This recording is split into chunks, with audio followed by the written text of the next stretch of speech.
Hello bachcho, let's read the problem. The problem says a body of 2 kg is suspended on a spring balance hung vertically in a lift. If the lift is falling downward under acceleration due to gravity small g, then what will be the reading of the balance?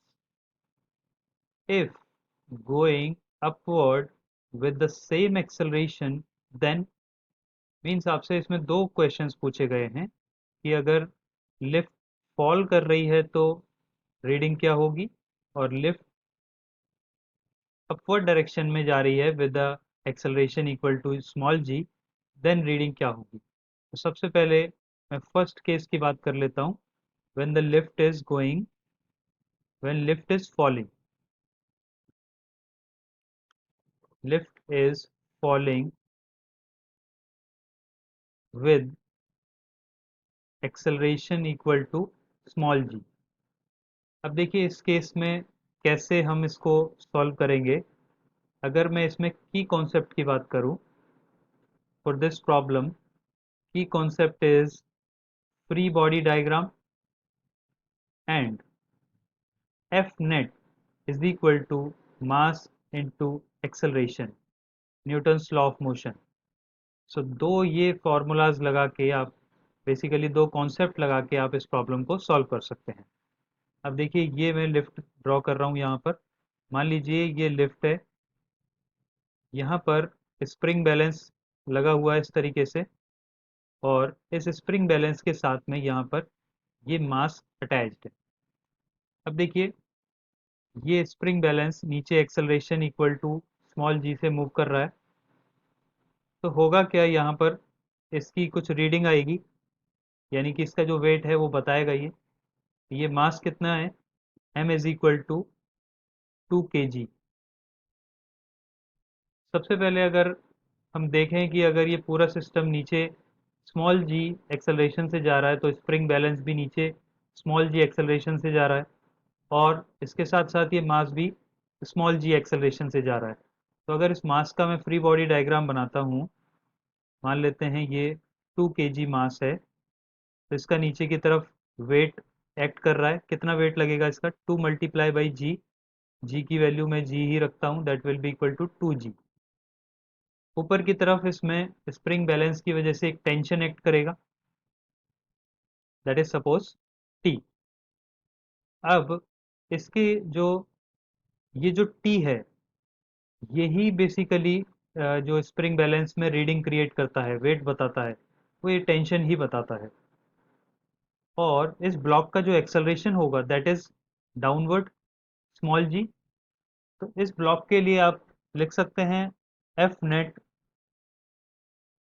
Is equal to mass multiply by acceleration. तो अगर इसमें मैं values put करूं तो क्या मिलेगा, net force कितना है इस पर, एक्सेलरेशन की डायरेक्शन में जो फोर्सेज हैं, मतलब डाउनवर्ड डायरेक्शन में जो फोर्सेज हैं उनको मैं पॉजिटिव ले रहा हूँ और अपवर्ड डायरेक्शन में जो फोर्सेज हैं उनको नेगेटिव। तो देखिए 2g पॉजिटिव है और ऊपर लगने वाली टेंशन नेगेटिव है, that will be equal to mass to acceleration g। तो यहाँ से आप देखेंगे 2g से 2g कैंसिल आउट हो जाएगा और फाइनली आपके पास t इक्वल टू 0 आएगा। यानी कि फर्स्ट केस में when the lift is falling downward with an acceleration small g, you will get the weight balance reading or the spring balance reading equal to 0. Okay, now we come to the second case. What is the second case? When lift moving up with acceleration equal to small g। तो देखिए कुछ ऐसा case होगा, this is our lift और इस lift में ये spring balance लगा हुआ है, यहाँ पर इसके साथ में एक मास कनेक्टेड है और मास की वैल्यू कितनी है, 2 kg। अब की बार स्प्रिंग पूरा का पूरा लिफ्ट जी एक्सेलरेशन से ऊपर जा रहा है, एम का वैल्यू कितना है, 2 kg। तो अगर लिफ्ट ऊपर जा रहा है तो स्प्रिंग बैलेंस का भी एक्सेलरेशन ऊपर की तरफ ही होगा जी, और इस ब्लॉक का भी एक्सेलरेशन ऊपर की तरफ होगा। अगर ब्लॉक का फ्री बॉडी डायग्राम में ड्रॉ करूं तो देखिए इस ब्लॉक पर नीचे की तरफ इसका वेट W एक्ट करेगा, that will be mass 2 kg multiply by g, that will be 2g।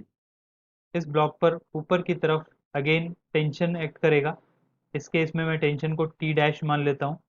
यही टेंशन स्प्रिंग बैलेंस पर भी लगता है जिसकी वजह से उसमें रीडिंग आती है। ठीक है, okay, now F net equal to mass into acceleration.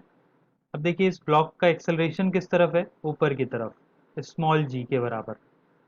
तो एफ नेट कितना होगा, ऊपर की तरफ जो फोर्सेस होंगे, यानी कि एक्सेलरेशन की डायरेक्शन में जो फोर्सेस होंगे that will be taken as positive, और एक्सेलरेशन के अपोजिट जो फोर्सेस होंगे that will be taken as negative.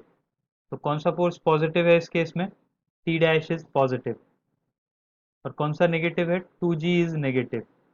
That will be equal to mass 2 multiply by acceleration g. अब यहाँ पे आप देखेंगे तो टी डैश इक्वल टू कितना आ जाएगा, 2g plus 2g, T dash equal to 4g। That will be your final answer in the case when the lift is moving up with acceleration equal to small g. I hope you understood it well. Thank you so much. Best of luck.